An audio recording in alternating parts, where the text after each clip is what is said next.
함께 기도하시겠습니다.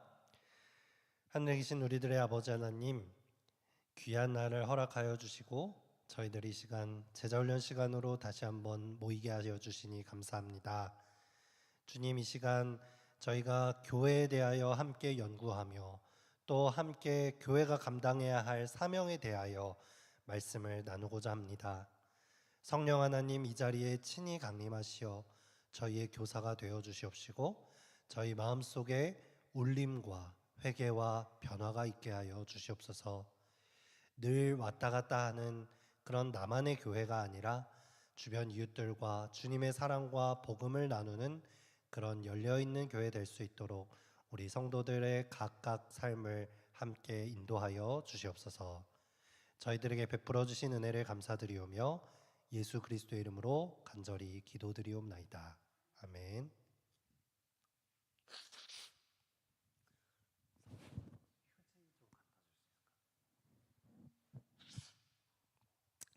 네, 안녕하십니까. 우리 오늘 수요 제자훈련반 우리 전도훈련학교가 진행 중에 있는데요.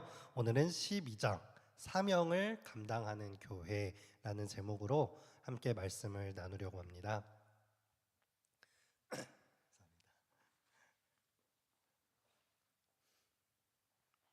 네, 자, 갑자기 좀 날씨가 추워지면서 비염이 있는지 콧물이 나는 것 같은데 죄송합니다.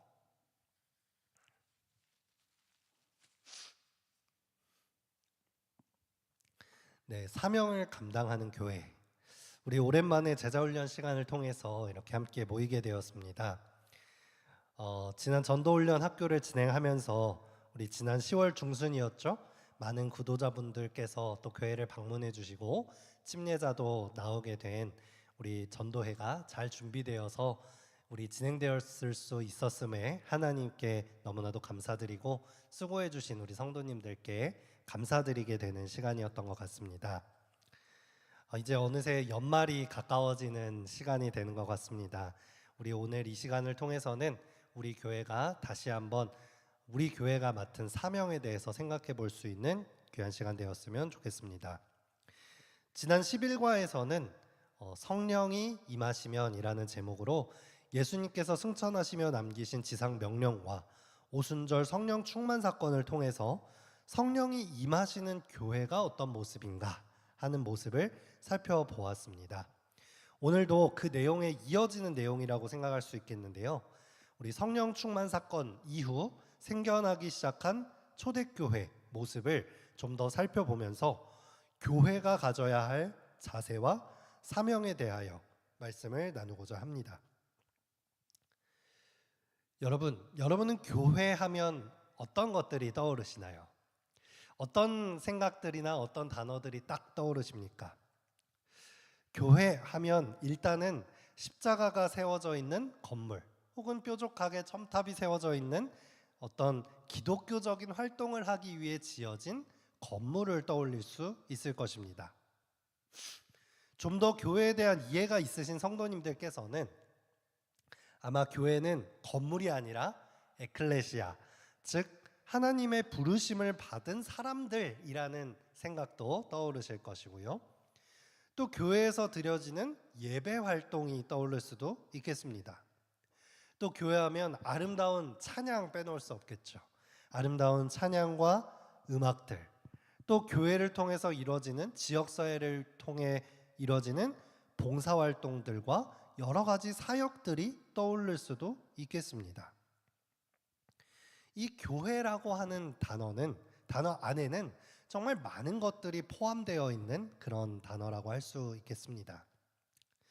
그런데 여러분, 이 교회 하면 떠오르게 되는 수많은 것들, 많은 활동들, 이런 것들은 결국 한 가지로 모아질 때에야만 진정한 교회의 역할을 하게 되는 것입니다. 그것은 바로 선교 사명입니다. 아직 예수님을 모르는 사람들에게 복음을 전하고 세상에 하나님의 이름을 높이는 이 선교 사명과 연결되지 않는다면 교회에서 이루어지는 정말 다양한 많은 프로그램들이 있고 아무리 많은 사람들이 모인다 할지라도 그것은 이 사명과 연결되지 않는다면 세상과 별반 다를 바 없는 어떤 모임이나 사교 활동, 취미 활동이 될 수도 있는 것입니다. 교회는 무슨 공동체입니까? 선교 사명 공동체라는 것을 우리는 잊어서는 안 되는 것입니다. 예수님께서 이 땅에 이 공생의 사역을 마치시면서 하늘로 승천하시기 전에 제자들에게 두 가지의 명령을 내렸습니다.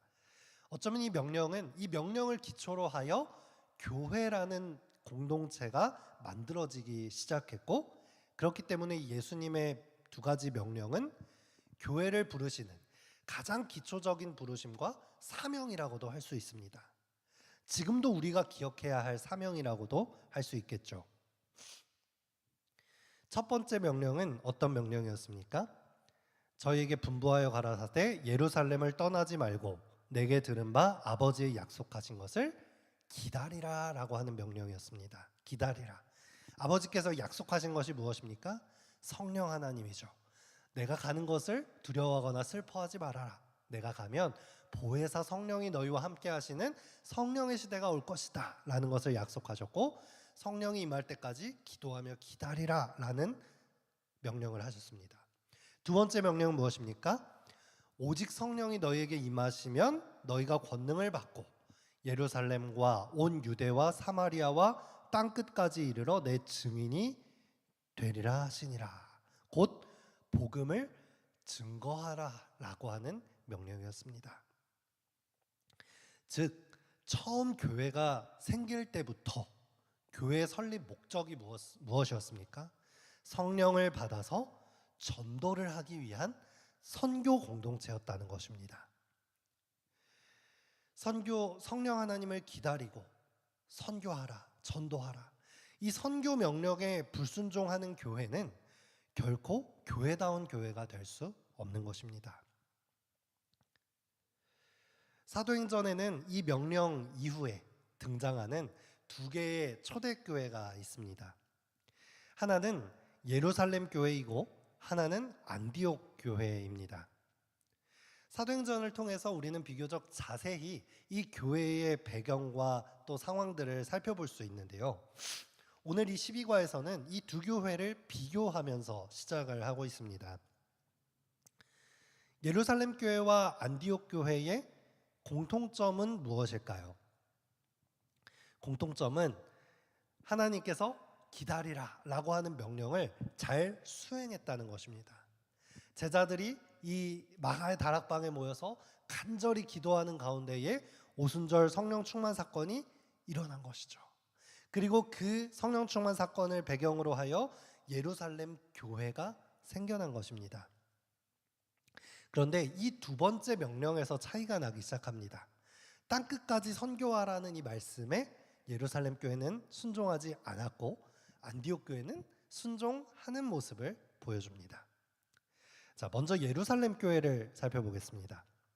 자, 예루살렘 교회는 이 예루살렘 말만 들어도 누가 뭐라 해도 성경의 가장 중심되는 배경이 되는 예루살렘에 세워진 교회이자 최초의 교회입니다. 구약 성경은 이 가나안 땅을 찾아 나선 유대인들 그리고 이스라엘이라는 나라를 세워가는 이야기며 그 중심에는 이 예루살렘이 있는 것이죠.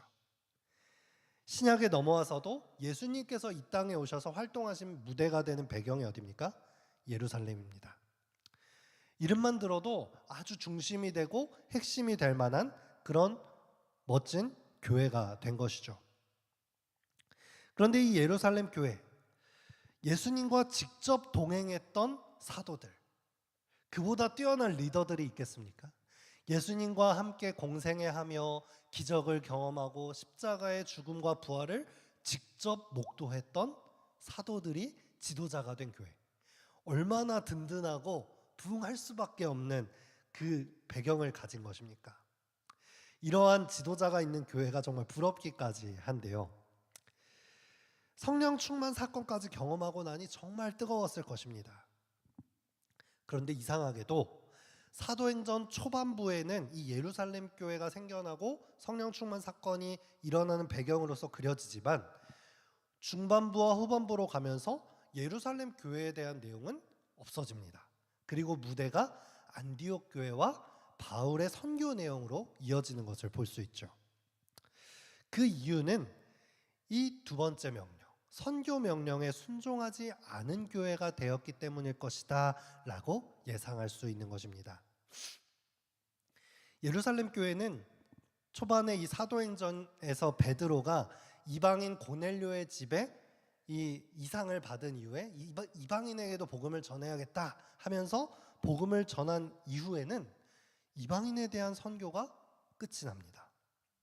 유대를 넘어 사마리아와 땅끝까지 선교를 해야 한다는 선교 사명이 있었음에도 불구하고 이 예루살렘 교회는 여전히 자신들의 편견을 뛰어넘지 못한 거예요. 자신들의 선민주의 사상, 또 율법주의에 빠져서 선을 넘지 못한 거죠. 그리고 그들의 초대교회 사람들에게 있었던 중요한 신앙 기반이 있었는데 그것은 종말 사상이었습니다. 내 시대 안에 예수님께서 다시 오실 거라고 하는 그런 굳은 약속. 사실 그 약속을 믿는다는 것은 중요한 믿음입니다. 아주 중요한 믿음이죠. 어쩌면 우리가 정말 언제 오실지 모르는 예수님의 재림을 곧 오실 거라고 생각하면서 이 종말 의식을 갖고 기다리는 것, 너무 중요한 신앙의 기본이 되는 것입니다. 하지만 그런데 잘못된 종말 사상, 이 잘못된 종말 사상으로 인해서 선교를 하지 않고 내 안에서 이기주의적으로 변질돼 버린 종말 사상은 이 선교를 가로막는 담이 될 수 있다는 것입니다. 그래서 이 예루살렘 교회가 가지고 있던 잘못된 종말 사상은 그리스도인들을 자기중심적으로 만들어 버리기도 했다는 것입니다.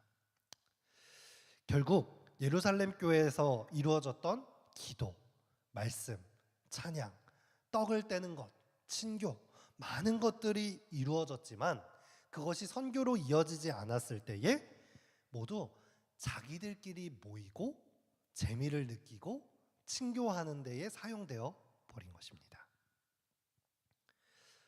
현재 우리의 교회도 이렇게 변질될 수 있을까요? 가능한 것이죠.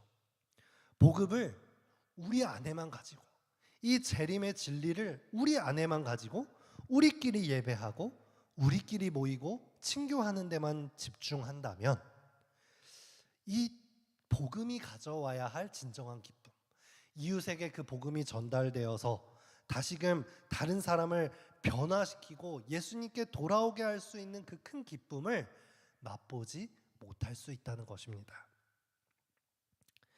우리가 선교 120주년을 기념하며 많은 예배를 드릴 때에 선교사의 이 사명의 이야기에 집중했던 것을 우리는 기억할 수 있습니다. 너무나도 감동이 되고 그것이 여전히 우리의 마음을 뜨겁게 하는 이유가 무엇입니까? 그것은 복음이 내 안에 갇혀 있었던 것이 아니라 전달되었고 그것이 다른 사람들을 변화시키는 데 사용되었기 때문입니다. 우리가 누릴 수 있는 가장 큰 복음의 기쁨은 이웃과 나누며 다른 사람을 변화시키는 데에 있다는 것이죠. 예루살렘 교회는 이후에 어떻게 되었을까요? 사도행전 8장에 가서 볼 수 있듯이 큰 핍박 가운데 흩어지게 됩니다. 스데반이 이 예루살렘 안에 일어나는 핍박 가운데서 순교하게 되는 것이죠. 이 순교로 말미암아서 예루살렘 교회가 많이 흩어지게 되고 자발적이 아니라 외압에 의해서 유대와 사마리아와 온 땅으로 흩어져 나가기 시작한 것입니다. 이 스데반의 순교는 결코 헛되지 않았습니다. 사람의 눈에는 어떻게 보였을까요?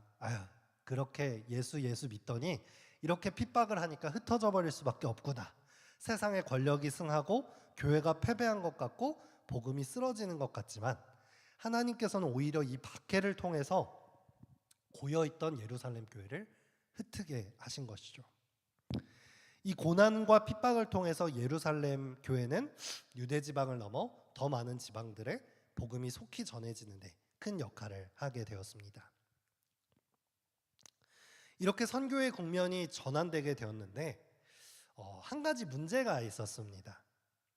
멀리 흩어지고 여러 지방으로 흩어져 있던 예루살렘 교회의 그리스도인들이 그 흩어지고 나서도 누구에게만 복음을 전했습니까? 유대인들에게만 복음을 전했다는 것입니다. 여전히 편견을 가지고 여전히 문제가 있었다는 것이죠. 그런데 다음 20절의 말씀입니다. 11장 20절. 그 중에 구브로와 구레네 몇 사람이 안디옥에 이르러 헬라인에게도 말하여 주 예수를 전파하니 주의 손이 그들과 함께 하심에 수다한 사람이 믿고 주께 돌아오더라. 각 지역에 흩어져 있던 유대인들에게뿐 아니라 누구에게도 복음이 들어가기 시작했습니까? 헬라인들에게. 유대인들이 이방인이라고 멸시하고 복음을 받아들이지 못할 것이라고 생각하던 그 이방인들에게 복음이 전파되기 시작하니 오순절 성령 충만의 사건 때처럼 하나님께서 함께 하시는 그 모습이 드러나기 시작하는 것입니다. 많은 이방인들이 이 안디옥 교회에 찾아오게 되고 그리스도인이 되기 시작한 것입니다. 많은 사람들이 놀라기 시작했어요. 유대인들이 많이 놀라웠고요. 하나님께서 말씀하셨던 이 땅 유대와 예루살렘을 넘어서 땅 끝까지 복음을 전파하라는 것이 이것이구나. 복음이 가져오는 기쁨이 바로 이것이구나라고 하는 것을 느끼기 시작한 것입니다. 안디옥은 그 당시 아주 큰 도시였습니다. 수리아 지역의 수도였고 또 로마 제국 안에서도 또 알렉산드리아 에베소 다음으로 큰 도시였습니다. 무역의 중심지였고 수많은 문화의 부유함이 있었고 또 많은 사람들이 찾는 휴양지이기도 했습니다. 얼마나 활발했던 도시인지 떠올릴 수 있으시겠죠? 그런데 이러한 화려한 도시에서 예수님을 믿는 사람들이 번성하기 시작했다는 거예요. 우리가 잘 알고 있듯이 이 안디옥 교회에서는 그리스도인들이 비로소 처음으로 그리스도인이라는 이름으로 불리기 시작했던 그런 부흥이 있었던 교회입니다. 사도행적에서 이 그리스도인이라고 불리던 이를 기록한 것을 볼 수 있는데요. 이것을 한번 자세히 살펴보기를 원합니다. 제자들이 최초로 그리스도인이라 불린 곳도 안디옥이었다. 그들의 설교와 가르침과 담화의 주제가 그리스도였기 때문에 그런 이름이 붙여졌던 것이다. 그들은 그분의 지상 봉사 기간에 일어났던 사건들, 그분의 가르침과 병 고치는 이적을 끈기 있게 강론하였다. 떨리는 입술과 눈물 어린 눈으로 그리스도의 고민, 배반당하심, 신문 그리고 처형, 원수들이 그분께 가한 모욕적 처사와 고문을 참으신 그 인내와 겸손, 그리고 당신을 핍박하는 자들을 위하여 기도하심, 그분의 부활과 승천, 그리고 타락한 인류를 위한 중보자로서 하늘에서의 그분의 사업 등을 계속적으로 자세히 열거하였다.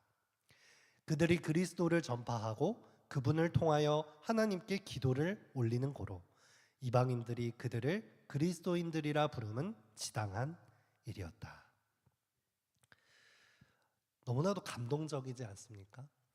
지금은 너무 흔한 그리스도인, 어쩌면 오히려 비판의 대상이 되는 기독교인이라는 이름이 그런 명목상의 이름일지 모르지만 그때 당시에는 이 그리스도인이라는 단어가 없던 거예요. 근데 이들의 삶을 바라보고 이들이 하는 말과 기도의 모습을 살펴보았을 때에 이들을 표현할 수 있는 단어를 만들었는데 그것이 그리스도인이라는 단어를 새롭게 만든 것입니다. 안디옥에서 선교를 하며 이방인과 유대인을 망라하며 예수 그리스도를 믿으며 변화되는 사람들을 보면서 그들은 느끼게 된 것이죠. 이 당시 그리스도인들은 화려한 도시의 안락함과 세상 문화가 바로 옆에 즐비하였지만 그들은 예수님을 선택하였고 이 절벽 깎아지른 곳에 동굴로 들어가서 그리스도를 예배하며 도시로 나아가 선교하는 일을 그치지 않았던 것입니다. 이렇게 성령을 기다리고 예수님의 복음을 증거하라는 이 선교 명령을 순종했던 안디옥 교회를 우리는 볼 수 있는 것이죠. 여러분, 우리들의 입에서는 어떤 대화의 주제가 오르내립니까? 성도들 간의 교제 속에서 우리는 어떤 대화를 나누게 되나요? 사실 우리가 이 사도행적의 기록에서 볼 수 있듯이 얼마나 이야기할 예수님의 사랑의 이야기가 주제가 많은지 모릅니다.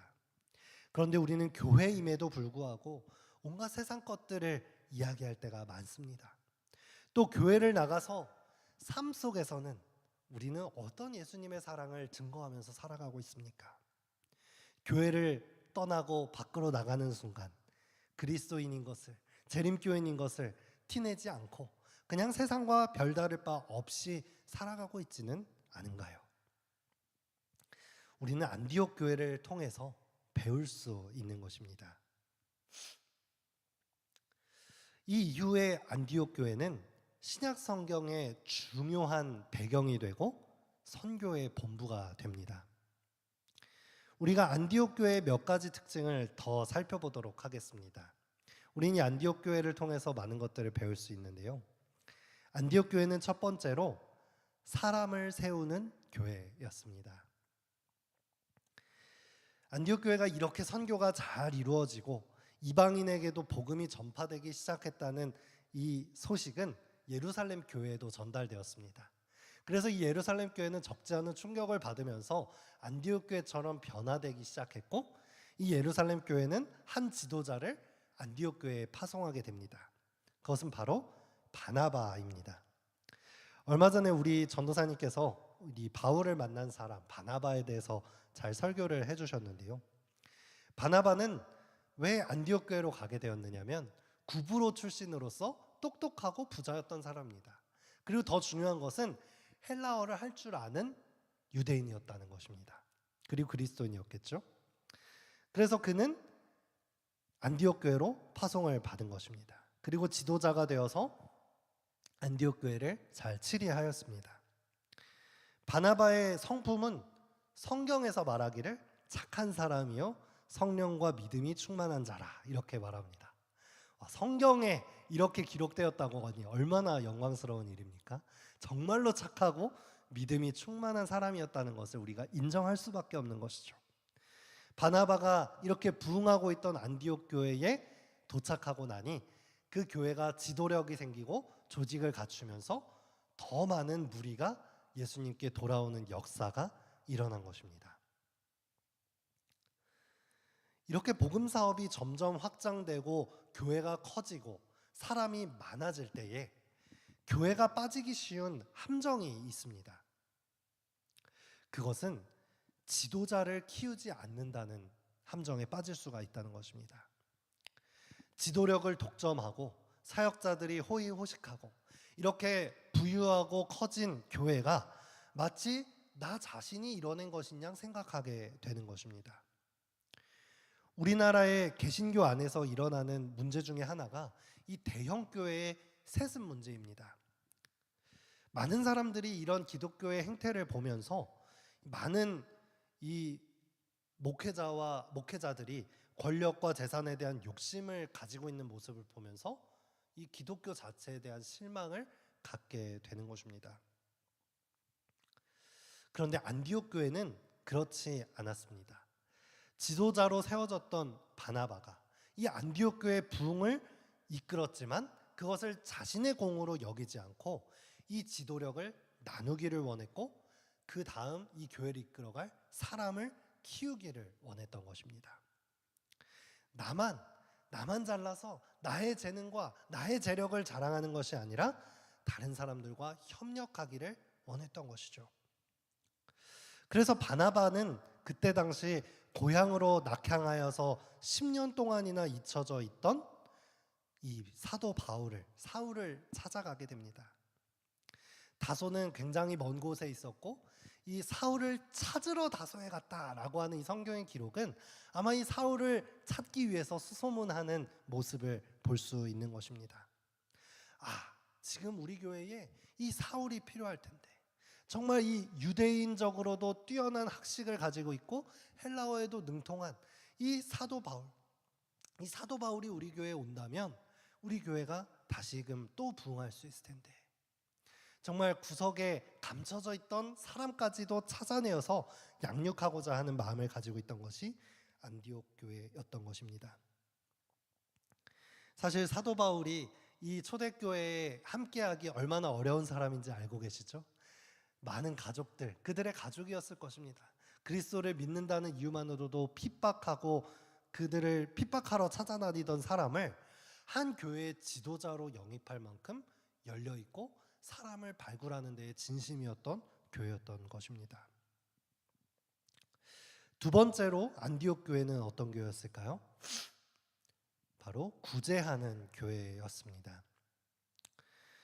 안디옥 교회는 자신의 교회뿐 아니라 주변 교회와 이웃들의 어려움을 모른 채 하지 않는 그런 교회였습니다.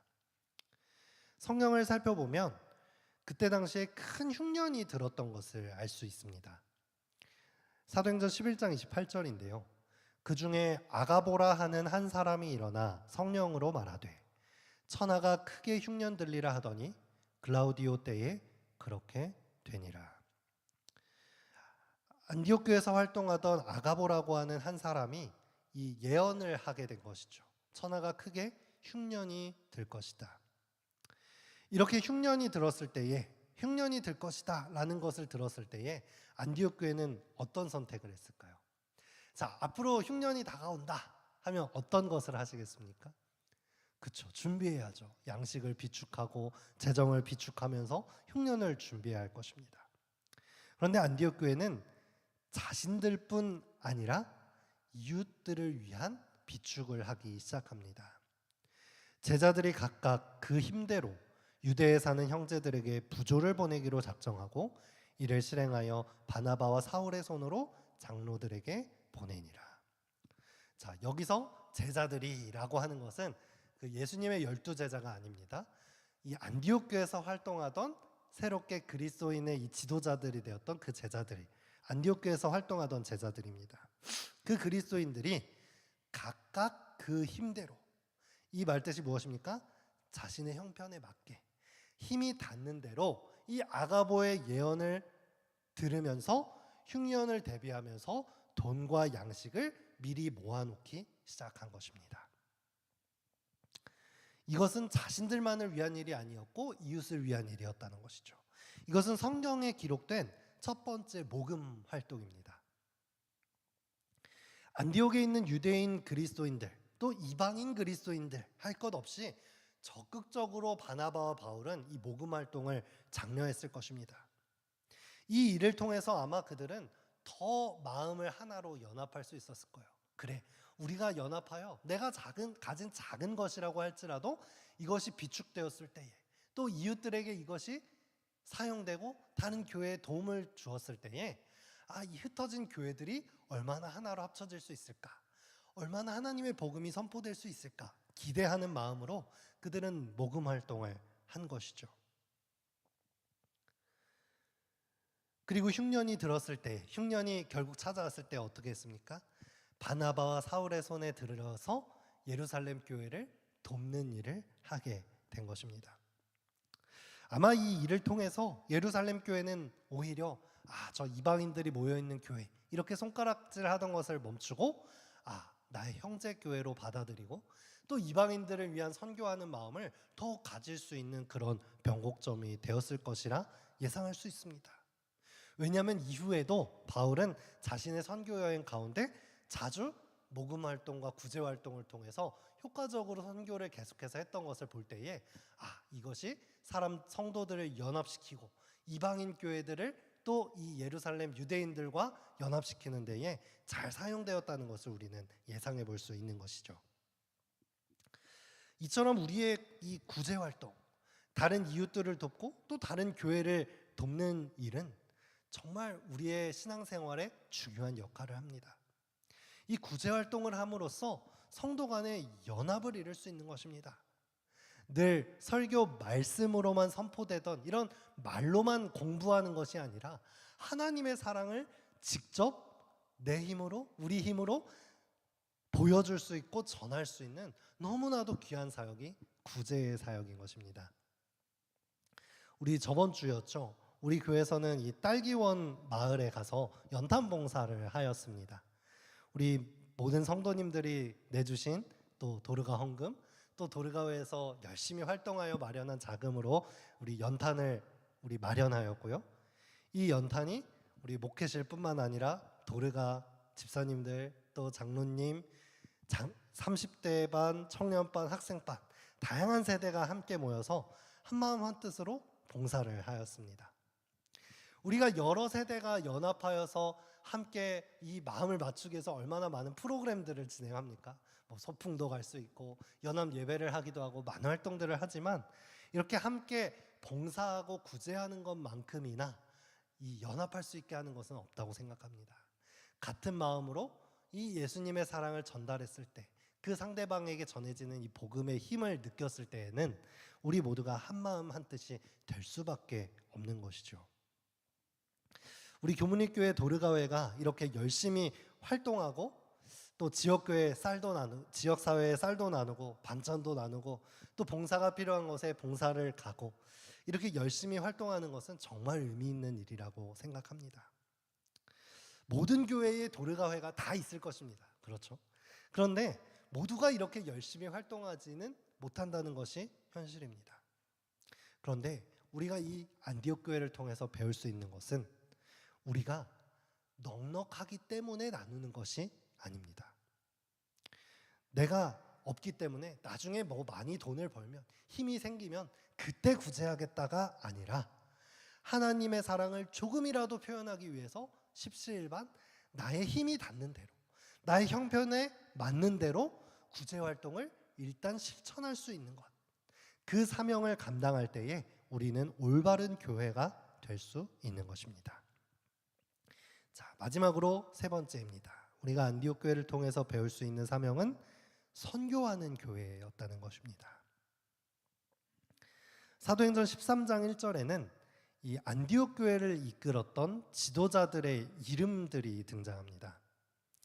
안디옥 교회 선지자들과 교사들이 있으니 곧 바나바와 니게르라 하는 시므온과 구레네 사람 루기오와 분봉왕 헤롯의 젖동생 마나인과 및 사울이라. 자, 딱 봐도 어떤가요? 정말 출신과 그 성분이 다양하죠. 구브로 출신의 바나바, 니게르라고 하는 단어는 이 흑인을 뜻하는데요. 흑인인 시므온. 어떤 사람은 이 사람을 뭐 구레네 시몬이라고 말을 하는 사람도 있습니다. 또 구레네 사람 루기오, 분봉왕 헤롯의 젖동생 마나인. 이 예수님을 십자가에 못 박히게 한 장본인이었던 이 헤롯 가문과 연관되었던 사람, 그리고 그리스도인들을 핍박하던 사울까지, 이렇게 다양한 사람들이 이 교회의 지도자가 되어 연합하여 한마음 한뜻이 되었다는 것이죠. 무엇이 그들을 이렇게 하나로 만들었을까요? 그것은 물론 자신들을 위해 목숨을 바치신 예수 그리스도의 사랑을 깨달았기 때문이었을 것이고, 두 번째는 이 사랑을 전하기 위한 선교 사명을 그들의 마음속에 함께 가졌기 때문이었을 것입니다. 그 뒤에 이어지는 성경절을 살펴보면 그들이 주를 섬겨 금식할 때에 성령이 가라사대 내가 불러 시키는 일을 위하여 바나바와 사울을 따로 세우라 하시니 이에 금식하며 기도하고 두 사람에게 안수하여 보내니라 라고 기록하고 있습니다. 그들이 함께 모여서 무엇을 했습니까? 주를 섬기며 금식하며 간절한 마음으로 기도한 것입니다. 바로 성령 충만함을 기다리며 기도한 것이겠죠. 어떻게 하면 주님께서 명령하신 이 복음을 땅끝까지 전할 수 있을까 고민하였을 것입니다. 그때는 전도가 쉬웠을까요? 아마 쉽지 않았을 것입니다. 그리스도인이라는 이름을 가진 그들조차 이 복음을 전하는 것은 너무나도 힘든 일이었을 것입니다. 하지만 그것을 위해 기도하며 금식하며 하나가 된 것입니다. 그리고 성령 충만함을 경험했을 때에 그들이 한 일은 무엇입니까? 바로 선교사를 파송하는 일을 한 것입니다. 그들이 금식하며 기도할 때 하나님께서 주신 응답은 이 교회에서 가장 큰 영향력을 가진 두 지도자를 선교사로 파송하라는 것이었습니다. 그것이 쉬운 일이었을까요? 정말 쉽지 않은 일이죠. 각 교회에 인물이 얼마나 부족합니까? 사람은 많이 몰려드는데 일할 사람은 부족하지 않겠습니까? 말씀도 가르쳐야 되고 구제사역도 해야 되고 정말 일이 많았을 것입니다.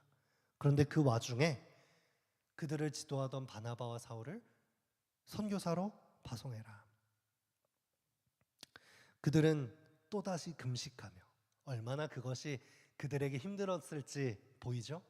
금식하며 기도하고 그들을 안수하고 선교사로 파송하게 되는 것입니다. 만약에 이것에 순종하지 않았더라면 어땠을까요? 안디옥 교회는 또 그 자리에서 끼리끼리 교회 안에 복음을 가두는 교회가 될 수밖에 없었을 것입니다.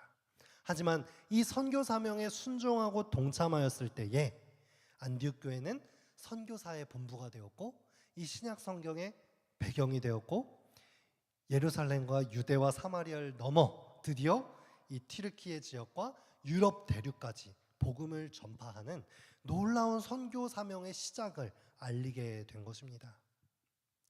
어쩌면 이 안디옥 교회의 이 금식 기도와 헌신이 없었다면 지금 우리에게까지 복음이 전파될 수 있었을까요? 그렇지 않았을 것입니다. 전 세계로 복음이 전파되는 그 선교의 시작이 될 수 있었던 것입니다. 여러분, 오늘 우리는 초대교회인 예루살렘 교회와 안디옥 교회를 비교해 보았고요. 또 그리스도인으로서 불린 이 초대교회 성도들의 삶을 돌아보았습니다. 그리고 안디옥 교회의 특징들을 통하여서 올바른 교회의 모본을 보게 되었습니다. 사람을 세우는 교회, 구제하는 교회, 선교하는 교회. 안디옥 교회의 이런 모습들을 닮은 우리 교문립 교회가 되면 좋겠습니다. 우리 교문립 교회가 정말 다양한 것으로 하나가 될 수 있지만 그것이 정말 초점을 맞춰야 할 것은 선교 사명입니다. 선교 사명으로 하나 되는 그런 선교 공동체가 되는 것이 우리의 꿈이 되고 우리의 바람이 되었으면 좋겠습니다. 사도행전 158페이지에 있는 글을 읽으면서 오늘 시간을 마무리하려고 하는데요. 안디옥에 있던 그리스도의 제자들의 모범은 오늘날 대도시에 살고 있는 모든 신자들에게 하나의 자극이 되어야 한다. 택하심을 입은 헌신하고 재능 있는 교역자들이 인구가 많은 중요한 중심지에 주재하여 공적인 봉사를 하는 것이 하나님의 명하신 바인 동시에 이런 도시에 살고 있는 교인들이 영혼 구원 사업에 그들의 천부의 재능을 사용하는 것 역시 하나님의 목적하신 바이다. 우리 각자가 가진 재능이 다 다르고 우리 품성이 다 다르잖아요. 근데 그것들이 우리의 분열의 이유가 되는 것이 아니라 우리 각자가 가진 것을 활용하여 선교 사명으로 초점을 맞추고 그것으로 하나가 될 때에 이 마지막 시대에 늦은 비 성령이 역사할 때에 우리 교회는 결코 작은 빛을 발하는 존재가 되지 않을 것입니다. 우리가 성령을 기다리고 성령의 능력을 힘입어 선교 사명으로 나아가는 그런 마지막 시대의 교회가 되었으면 좋겠습니다. 오늘 모든 내용들이 사도행적 16장 이 안디옥 기별이 복음 기별이 안디옥에 이 파트에 수록되어 있는데요. 우리 오늘 함께 참여하신 성도님들과 또 소그룹에서 사도행적 16장을 함께 읽어보시기를 권해드리겠습니다. 이 안디옥 교회 여러 가지 모본을 다시 한번 새기실 수 있으리라 생각합니다. 우리 함께 기도하시겠습니다. 하늘에 계신 아버지 하나님, 오늘 저희들 함께 말씀을 나누게 하시고 초대교회의 행적을 더듬어 볼 수 있도록 하시니 감사합니다. 그리스도를 사모하고 그리스도를 항상 말함으로 그리스도인이라는 이름을 받은 초대교회 성도들처럼 저희들도 이름만 그리스도인, 이름만 재림교인이 아니라 우리 입술에 예수님의 사랑과 재림의 소망을 늘 말하며 그러한 소망으로 가득 찬 진짜 그리스도인 될 수 있도록 성령 하나님 역사하여 주시옵소서. 나만을 위한 신앙을 하지 않으며 안주하지 않을 수 있도록 하시며 우리가 끊임없이 영혼을 찾아 양육하고 사람을 세우게 하여 주시옵소서. 세상의 어려움을 모른 채 하는 것이 아니라 구제하며 봉사하는 교회 되게 하여 주시옵소서. 끊임없이 선교하는 사명을 감당하는 삶을 살아낼 수 있도록 성령 하나님 저희들과 함께하여